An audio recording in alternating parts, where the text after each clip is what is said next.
Hi, everybody. I'm Michelle Higgins, and I'm an alcoholic. Let's start my timer. Go right in that. I am so nervous. Poor Scott. I'm nervous, right? It's ridiculous. You guys aren't strangers. You're a bunch of friends I just haven't met yet. So, my sober date is May 13, 2006. My home group is the Fourth Dimension group. And I'm very happy about that. And I have a sponsor. Her name is Diane Didion. And she knows she's my sponsor. She's celebrating 37 years today. And so I called her this morning and I told her I was dedicating this talk to her.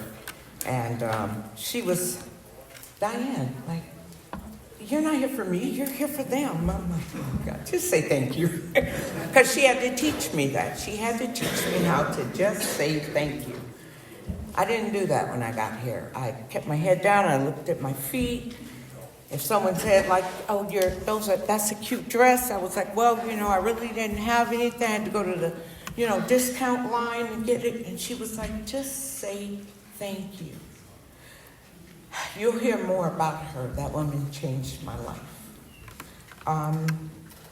So I'm really happy to be a member of 4D. I should tell you that I have been a resident of Florida for all of 5 months. 5 months and 3 hurricanes later.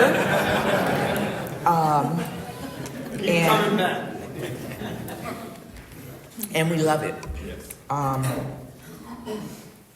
And I looked for groups. I went around to a lot of groups, a lot of meetings when I first got here.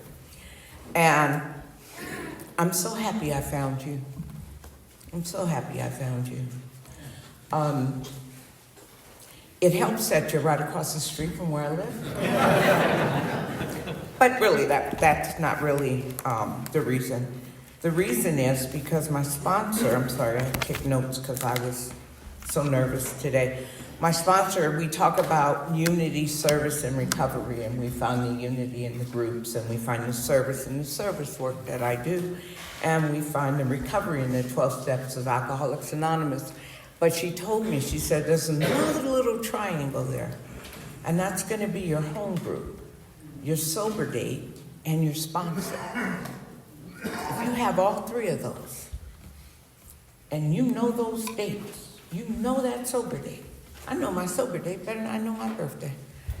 If you know those dates, and you keep those 3 things along with your unity, service, and recovery, you're probably not going to drink again. Because that's going to put you in the middle of Alcoholics Anonymous. And, 18 years later, I find that to be the truth. I've been through some things. I have not found a reason to pick up a drink. But let me tell you my story. I'm born and raised in Los Angeles. And it's been a rough week with the fires. I had one son evacuated. My sister was almost evacuated. It's been very hard to watch where you grow up burn. Your McDonald's, your bank, the playground you took your kids to. It's very difficult to watch that. And to be 2,872 miles away from your children, but who's counting? I know that's alcoholically, right? To be that far away and be so concerned about what you're seeing on TV. And again, Alcoholics Anonymous keeps me grounded, I'm constantly told to look at my feet. Know where you are. Look at your feet. Take a deep breath. Breathe in God. Breathe out all that fear, And I probably talked to my kids way too much this last week. They're probably like, Mom, just give it a week and call back. Don't call every day. Don't call 3 times a day. What's up with the Texas, Mom?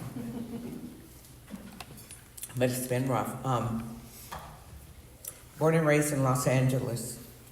My mom is She's from Germany, born and raised in Germany. She's pure as the driven Snow White. And my dad is from Cape Town, South Africa. And he's about like that. For those that are on tape, the color of the microphone. He's really dark African American. And you know, in the 60s, racism was alive and well. And they didn't get to go out and hold hands and walk down the street and go to a restaurant and, you know, parade their love. It wasn't like that. You couldn't do that. And my mom, she came to the United States on a visitor's visa. She wasn't even supposed to stay. You know, she met my dad and she fell in love and she didn't speak English. And they had my sister, then they got married, then they had me. And my dad is an alcoholic. He's a self-admitted alcoholic, so I can say that. And he's also a womanizer. And he would go, and he would come home for 3-4 days. And my mother was there with us, and her family wasn't speaking to her, and his family wasn't speaking to her. It was just a really bad situation. And, you know, for reasons only she knows, she decided to take her life. And my sister was 5 and I was 3, and we were home, and we were home with her body for 3 days before the police came. And the only reason the police came is because the neighbor alerted them that something was wrong. They hadn't seen us. And my father didn't come home, and we didn't have cell phones, of course. And we went into foster care. And my father's sisters didn't want us because we were biracial. And my grandparents in Germany didn't want us because we were biracial.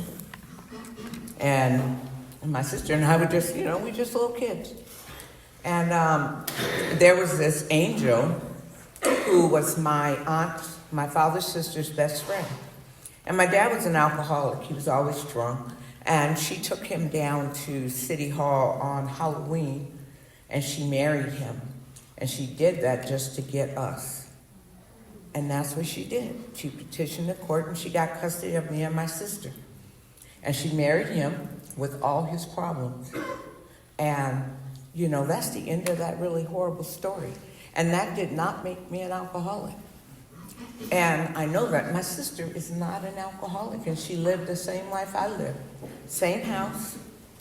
And she's that annoying person, you know, opens a bottle of wine, puts a plug in a jug, you come back 6 months later, it's still in the refrigerator. She's that kind of person. You know the ones we don't like. Pouring it out in the sink. What a waste. So I was taken care of. I went to Catholic school. I got a great education. And my dad continued to drink. And I remember, I'm only going to tell you about one story, but I remember my mother, every time something happened, I could hear the tone of her voice would change. And she'd be on the phone, but the tone was different. And this time he was driving drunk, and he ran the car into a front yard of where a kid's birthday party was going on. And he didn't hit not one kid, but he hit the house, and the car was just total. And the reason I'm telling that is because I sat on the floor after hearing her tell the story, and I thought he was going to die too, and I wasn't going to have any parents. And he came in, and he came down the hall, and he passed out on the couch, and I sat next to him, and of course, he had one scratch, and I sat there, and that was the first time I smelled alcohol. The kind that comes through your pores. You know that smell? I remember that smell. Who knew 20 years later I would smell it on me? Eventually he stopped drinking, not because of AA. He did not have a program. He continued to be a womanizer, and I continued to have a resentment. One of my biggest resentments was to him, because he was the reason my mother killed herself. He was the reason why, because he was always cheating on my new mom, who I love dearly. And he loved my sister more than he loved me because she looked like my mother. And he wasn't shy about it, you know? He would walk in the room and we would have an argument and I would be right and he would walk right over to me and slap me. He let me know. And so my biggest resentment was him. And my first drink, the only reason I know my first drink is because the chapter the beginning of the chapter, for each chapter of my book, the first line should say, and then she met a man. Pay attention, people. I was with a girl. Now, mind you, oh my God, I looked horrible. I did not look like I look now, no. My mother had me in this bright canary yellow jumpsuit with a turtleneck, and I had this wild hair that was flattened in it, because my hair was down here. It would poof, and I would try to curl the bangs, and the curling iron would singe my forehead. You know the one, Ash Wednesday, every day, right? Until it peeled and went away, that one. Before I tell you my first drink, I'm going to tell you what my childhood looked like. Everyone played on my block. They rode bikes, they did this, they had a great time. Not me. I took my dog Coco. I went to Vermont Square Library. I read Laura Ingalls Wilder's, all her books. Thank you, ladies, that you're in here of my age and you understand this. I read her books. Oh my God, I was Laura. He was my pa. That was my Mary, was my sister. My sister's name is Mary. And then once I finished that, I went into Judy Blume. Are you there, Goddess Me, Margaret? I lived in a book. And at 4 o'clock when the library closed, then I'd have to go back to my life. I built a fort in my closet. I played with my Chrissy doll.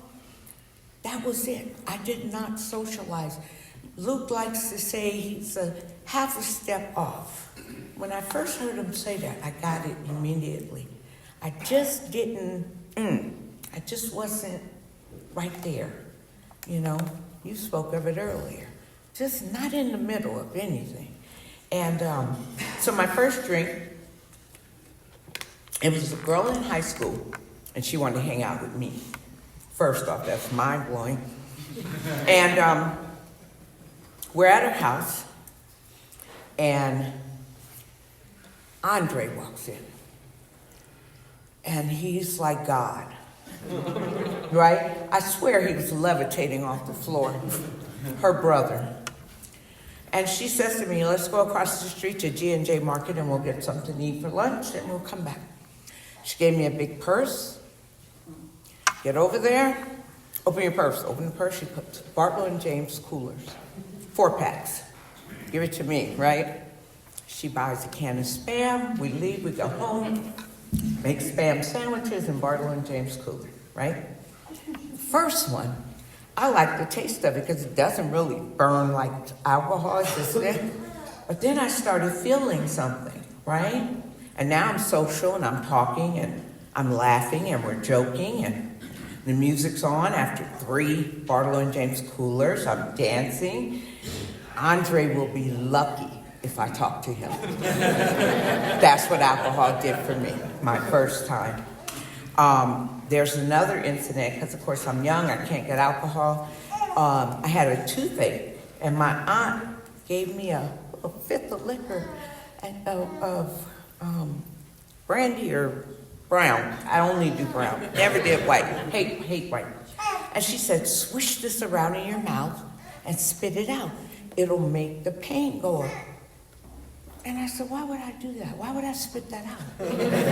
It made no sense. At that age, it made no sense to get rid of something that made me feel so good, right? I did not date Andre. I think we went to the movies or something, but anyway. But then I met a man, a boy. I had my first son when I was 16.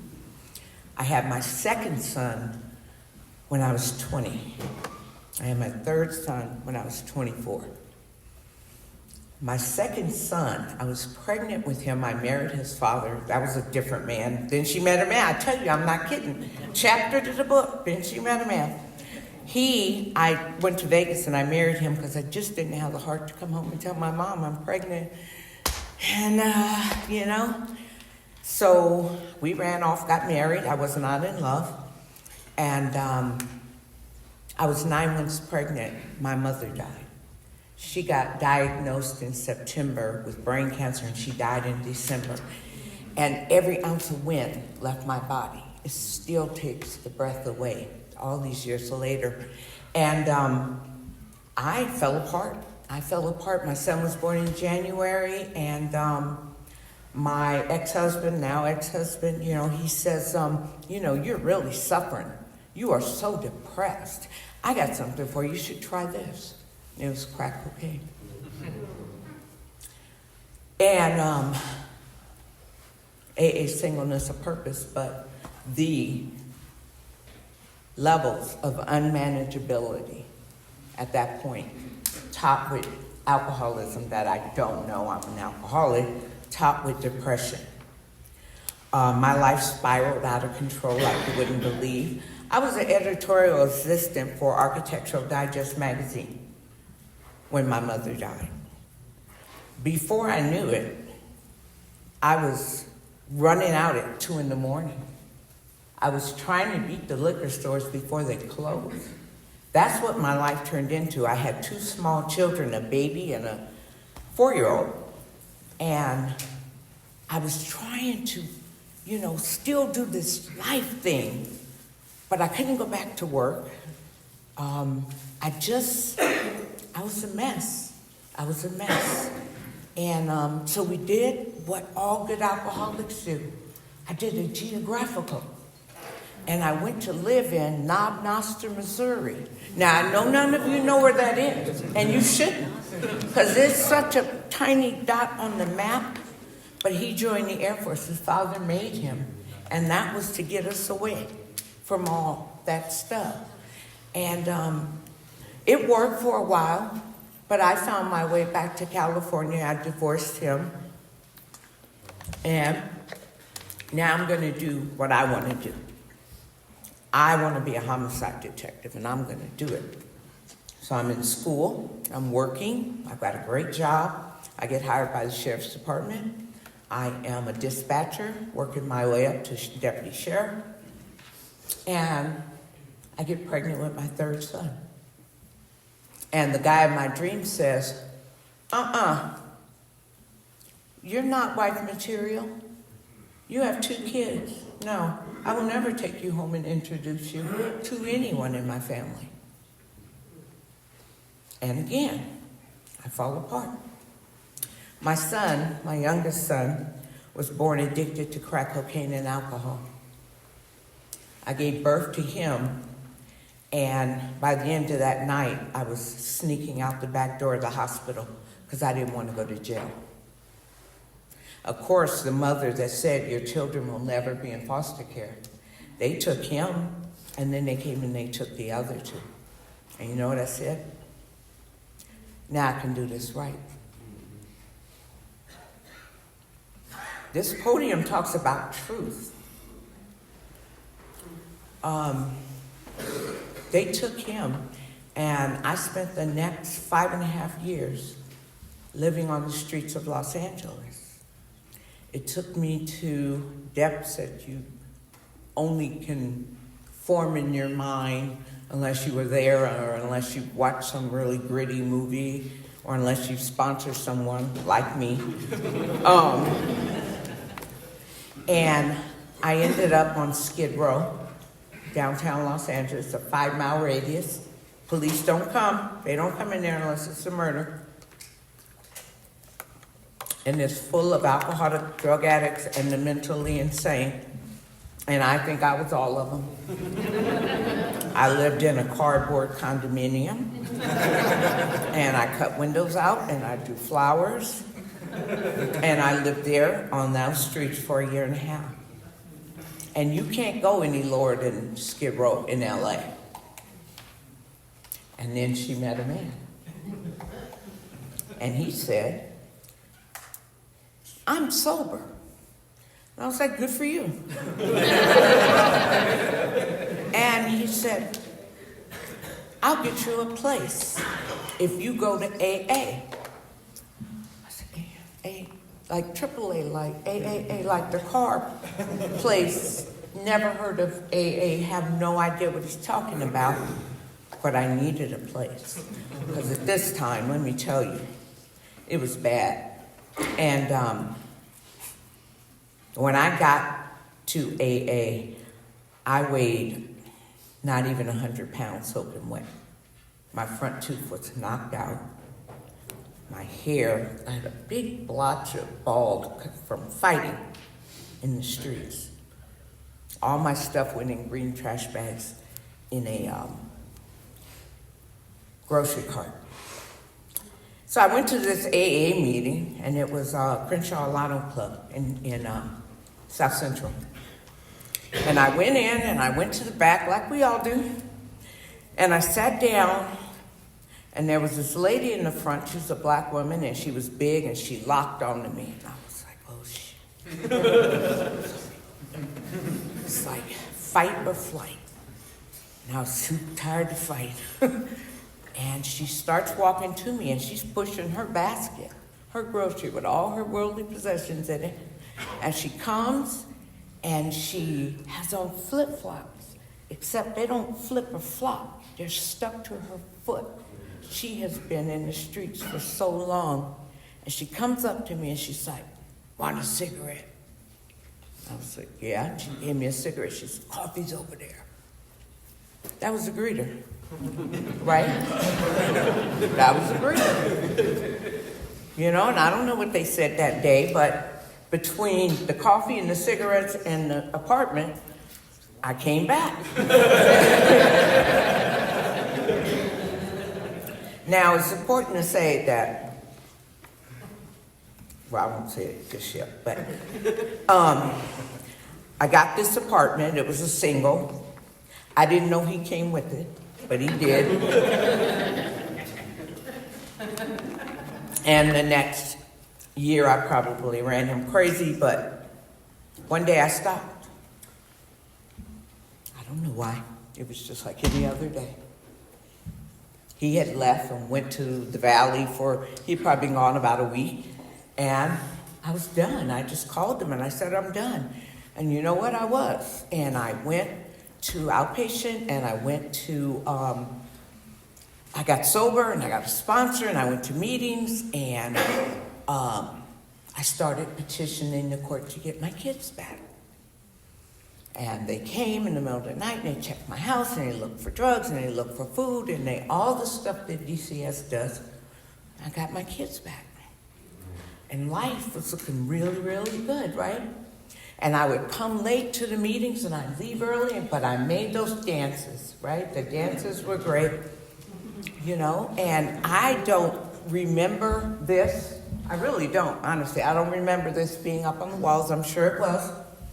I definitely don't remember this. I think you wrote this while I was out there. And I stayed around for 12 and a half years, not in AA. After 5 years, I left. I took from you, and I left.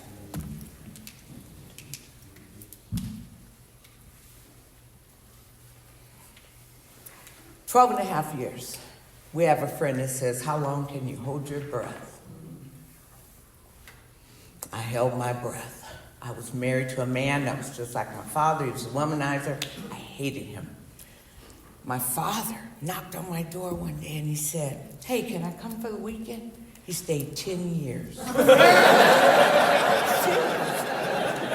All of a sudden, his mail is coming to my house. And now you've got to know I hate this man. I hate this man. But I don't know what else to do because my mom taught me good and got a larger place so he could move into the house. And I hated him. And then my kids, oh my God, they're annoying. Mom, I need this, I need that. Can you do this? Can I do that? It was just so much. Always, every day. It was so much without a program. It was so much. I did everything right in AA except for 12 things. You know, people think we get this from osmosis. You know, we come and we sit. Listen, if you don't want this, don't worry. You won't get it. Okay. You'll go home. You'll be fine. You know, 12 and a half years of drive, and what it looks like for me at 12 and a half years of dry is I'm running the show. And when I'm running the show, I'm agnostic. I don't need a God. I don't have a God. God took my mother. God has my father here. God gave me this horrible husband. God, right?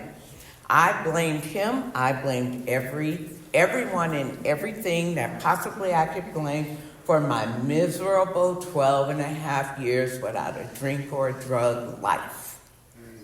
Now, let's not get it too confusing, because I had a beautiful home. I had a Land Rover in the driveway and matching Labrador Retrievers. I had designer whatever, right? Because I was very materialistic. I had all that. But that was outside. Inside, you know, 12 and a half years dry and still writing as Michelle sees it, right? Still. Haven't learned nothing. And one day, I don't know, I stood in my den and I said, I have no purpose. It was just that clear. I have no purpose. And I went and did everything I do every day. I drove down the hill, I stopped at the liquor store, got a pack of cigarettes and a bottle of water. Every day I do that. This time, there was 2 whiskey sours in the case. And they illuminated like, right? And I see them, and that's my favorite, whiskey sour. And I got the whiskey sours, I put them on the counter, and the guy said, you sure you want to do that? That's what I thought he said. What he said was, do you need anything else? See, that was my God right there saying to me. And I took those whiskey sours and I went to the parking lot and I drank and excelled 12 and a half years. I drank those 2. And I don't know, a week, 10 days later, I'm on the other side of the tracks. I found crack now. And that's what I'm introducing into my life again, right? And my youngest son's in high school. You know, they told me he would not be good. He's born addicted to this, that. He's the smartest out of all of them. No, really, though, he's very gifted. And he's not a kid anymore. He's a man. God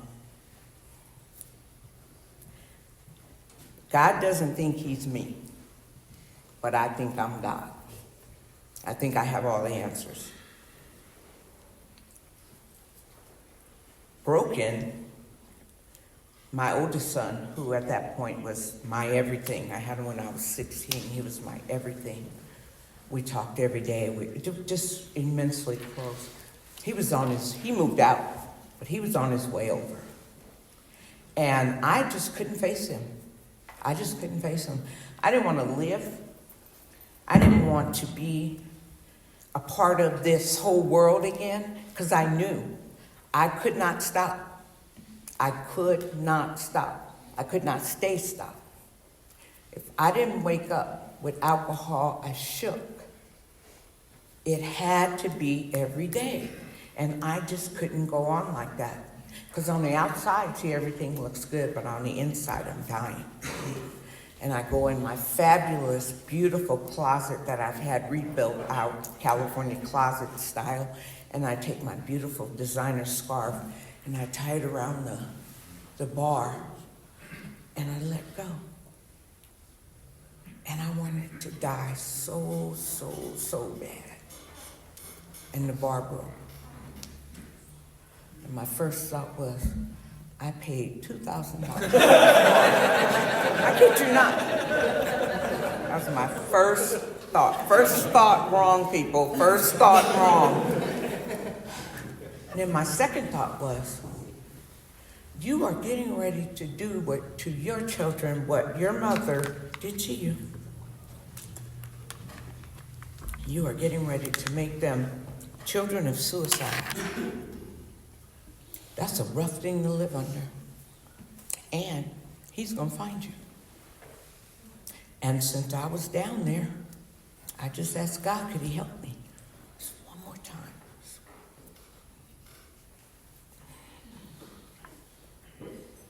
Just one more time. Just help me one more time. And there was this lady at Acton Rehab. I called because I wanted to fake it for the rest of the family, like I really was trying to get in somewhere. And Miss Peggy, I don't know if she took a liking to me, and she was calling me saying, can you come today? And I'd be, oh, my dog got this sick. Okay, my son has an earache, and not ready, not going. But this day, I called her, and I said, Miss Peggy, I'm ready. She said, can you come right now? And I said, yeah. And that was May 12, 2006. That was my 36th treatment center. So what happened? There was, AA came in. You guys came in, and you told stories. Some of the women told stories similar to mine, but there were meetings, and I listened, but the most profound thing happened. This man was at the podium, and he was talking, and he said, when you leave here, go straight to a meeting. Don't stop at home to change. Don't stop at Starbucks. Go straight to a meeting. Raise your hand. Say, I just got out of treatment. I need phone numbers. Go home, and the next day go back. He said, look around. And everybody did what you guys are doing, not look around. But he goes, look around. And I swear to God, he honed in on me. He said, most of you won't make it. Don't let it be you. Still. And I took that. I took that challenge. So he said, I needed a sponsor, so somebody helped me find Miss Diane Vivian. Oh, my God. And when they brought her to me, let me tell you, I looked all over. They brought her to me. She's blonde, and she's got Paul Newman crystal blue eyes. And I said, oh, Lord, this lady, she's going to kick me to the curb. I'm going to tell her one story off Skid Row and it's over, right? She's going to have nightmares. Even today, she's bringing it. She's still bringing it, right? She said, come over on Tuesday and stop at the store and bring some lettuce and tomatoes. And I'm like, I am not shopping for this. You know the rest. But I stopped at the store and I got lettuce and tomatoes. How willing are you? And I drove over there, and there were like 7 women there. And we were making tacos before our home group. And we were having Taco Tuesday. And I got to know all these women, and they were my sobriety sisters. And some of them still are. It was amazing. And I had a home group. But of course, I was so full of myself, right? Skirts were up to here. On Friday night when the speaker came, and we go out after the speaker, same thing. I picked you guys for a reason. When we go out, right, and I'm all cute and everything, and she's like, that's not speaker material. Go home, change your clothes. And I'm like, I'm a grown. I'll be right back, right? Because at this point, remember, I was the one on the floor in my closet saying, God, help me. So if I want what she had, I had to do what she said, right? It's that simple. Because everything Michelle was doing up to this point got her there. So let's just do something different. I didn't know my life was going to be what it is today. If I had known that, I would have told you guys we're lying over 100. Anyway, so I got full of myself, and she said, "You're a liar, you're a cheat, you're a thief, and you're a whore." And she said, "Look around. So is everybody else. You are not special." Okay? So, what we're going to do is we're going to start doing the work. We're 1 through 12. And you know what? I wasn't really afraid of the work. I thought, especially if I get to 4, I was going to be able to tell people what I really thought of them, right? I think we all really think that. 1, 2, and 3 was, Michelle, you're no longer in charge. You found yourself on the floor. Your life is absolutely unmanageable. People have been harmed by you, right? You need to step back. You need to find this God that you know. You already know him. Forget what you think you know, how angry you might be. Forget that. Just ask him, because when you asked him, he got you, right? He got you in the acting. You're here. You got, okay. So maybe he's on my team. All right. And now I did the third step prayer with her in her living room. I remember that. I look at my time. She said, here's the directions for step 4. Right out of the book. No, to each his own. Right out of the book, right? So I got them columns going, and not one column go across. And I was, What do you mean, what was my part? What?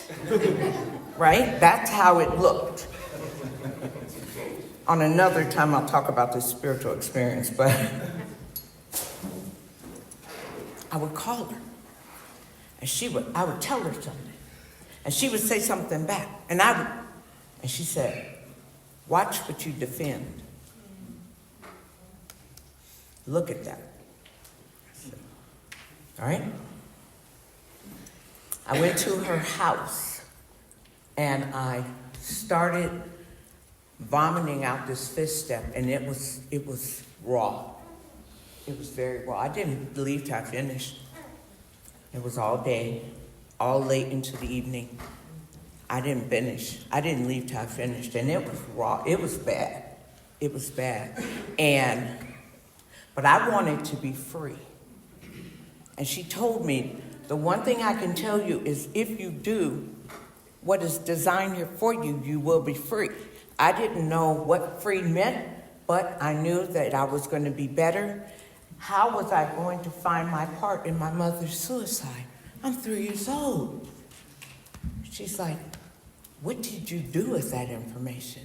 Did you get bills paid because of it? Did you make people feel sorry for you because of it? What did you do? I found that. My father, the man I hated, he died when I relapsed. I didn't care. I never walked a day in that man's shoes. I have a thing now where I put shoes out. I go step in them, and I look at it, and I say, what is that person going through? What? I never walked a day in his shoes. The way he grew up, the way he was beat on, and it's just horrible. So, and then now I'm going to judge him? Miss, been in the streets living on Skid Row? She helped me find that. She helped me find that. I could elaborate, but I'm going to move it along because I don't want to go over. We did that 5th step, and she told me to go sit on her porch and take my book and think about everything that we had talked about and see if there was anything that I left out. And I'm like, oh my God, is there more? Could there possibly be more? It was, but I didn't know it for a few years. And then we started 6 and 7, right? Same old 6 and 7, right? Every day. Every day I wake up in 6, and I have a choice. Am I going to ask God to humbly remove these defects of my character that are going to get me in some kind of crap, right? 6 and 7 in the book is very short, but it's not in the 12 and 12. If you haven't read it out of the 12 and 12, I suggest you do. Because that's where the meat and the potatoes is. That's where, I had 3 questions. Where and who am I bumping up against? Because something's got me disturbed. Who would I be if I wasn't the victim?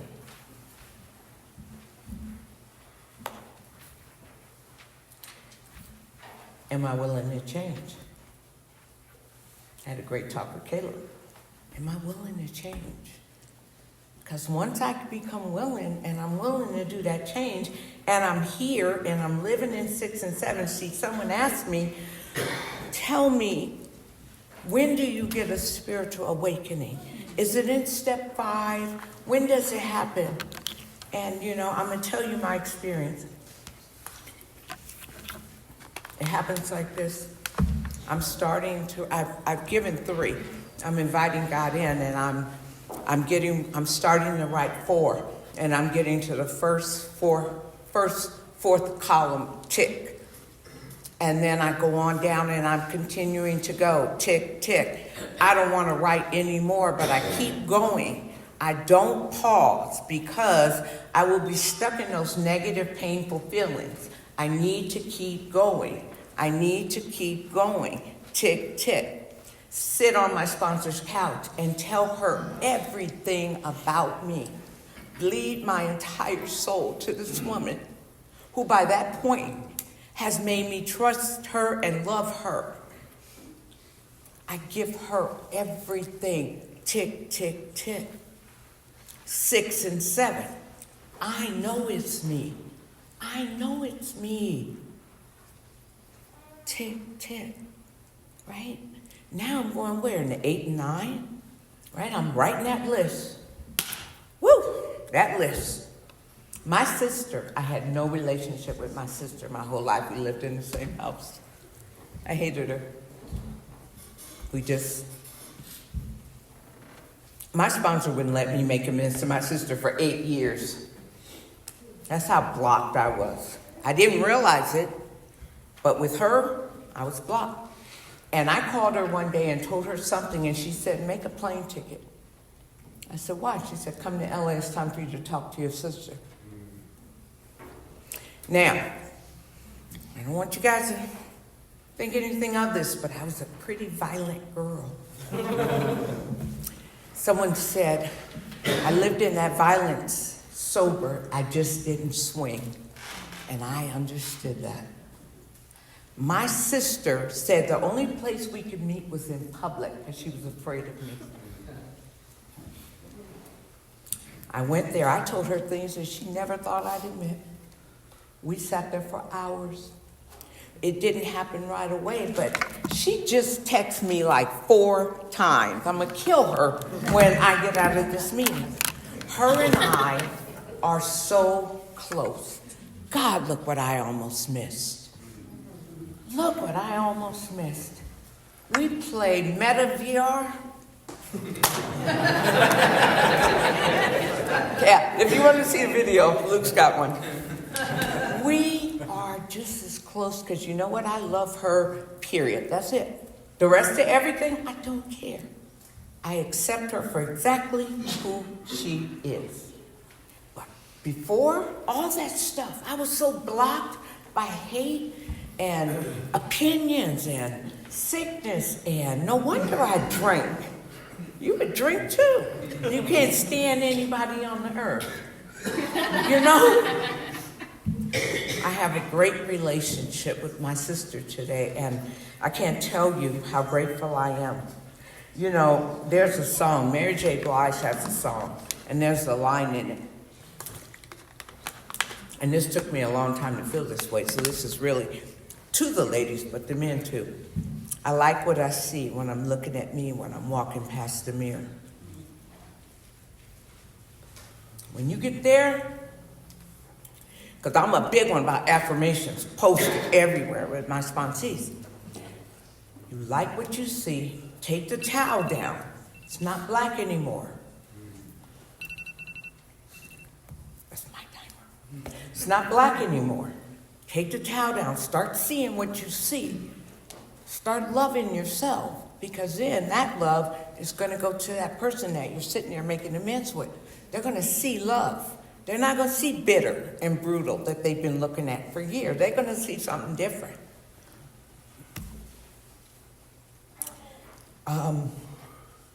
10, 11, and 12, I live in that. That's a daily thing, every day. So, real quick, 15 years ago, I went to Area 44 convention, because I'm a service junkie, and I took 10 women. I was the only single woman, and there was this guy in the thing. And they kept telling me he was looking at me, and I'm like, he's not looking at me, he's looking at her. Turns out he was looking at me.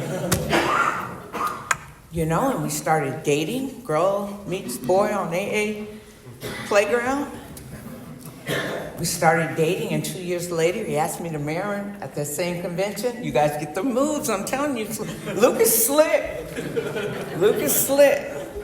He asked me to marry him, and I married him. And I love him. He is my everything. And we've never had a fight in 15 years. Because this program will set you free. It will teach you how to treat each other. Right? I'm road rage. I'm like, her mother died. I make up stories about people so I can feel sorry for them, so I don't act a fool. Right? You know, I know that Luke makes me better.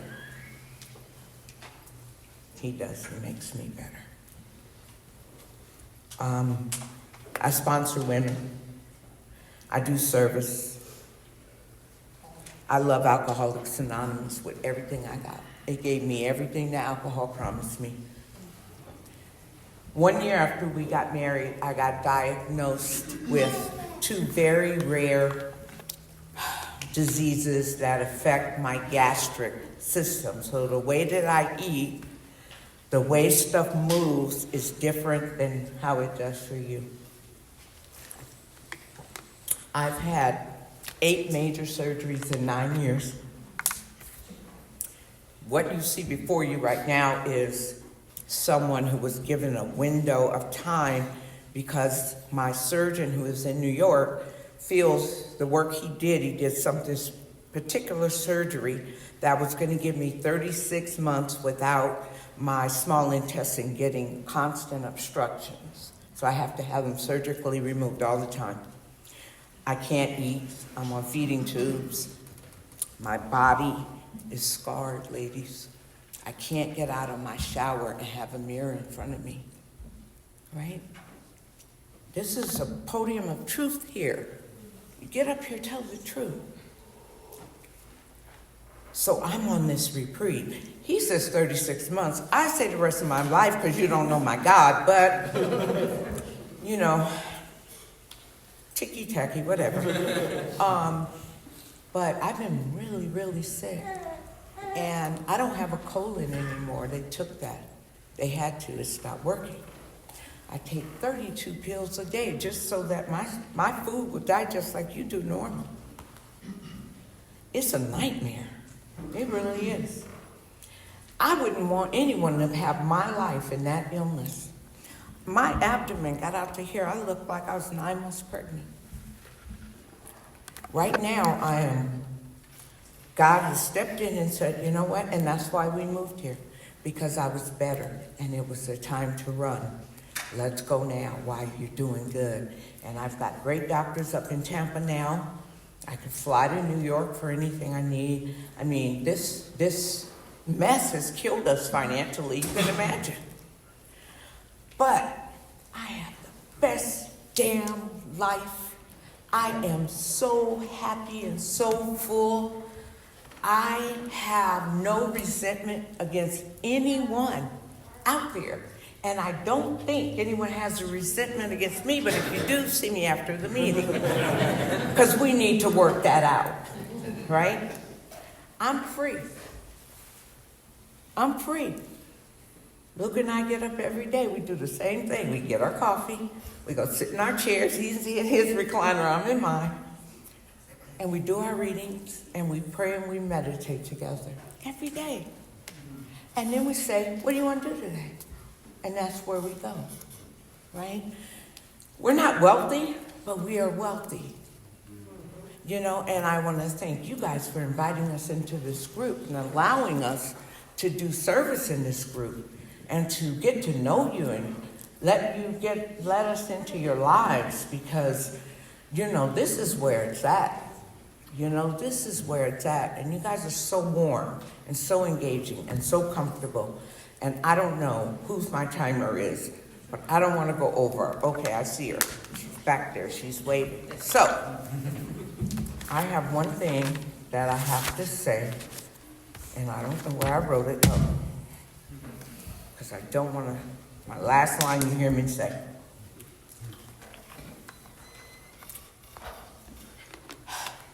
I'm just a girl with a book and a story.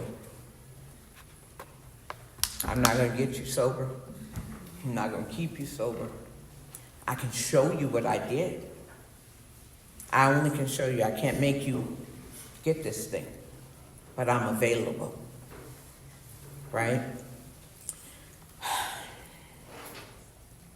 Today I blame no one. I look at myself today. I blame no one. Everything that happens, I have a part in it, right? It's happening, right? Some little tiny minuscule part, I hung up on them angry too quick and they heard it. Something. It's always that little mustard seed, right? That's the annoying thing. It's like, I was perfect. I did everything. No, not me. If I'm mad at you, I want you to know I'm mad at you, right? That's what we do. But today, that spiritual experience, tick, tick, tick, tick, happens 3 through 12. One day you wake up and you don't know why you're so different, but you're different. That's a spiritual experience. You no longer were that person before 1 through 12, and then suddenly you're this person. And you want to pinch yourself because you don't even believe it yourself. I have changed 100%. I am not. My sister doesn't fear me. I don't grab people about their cars anymore.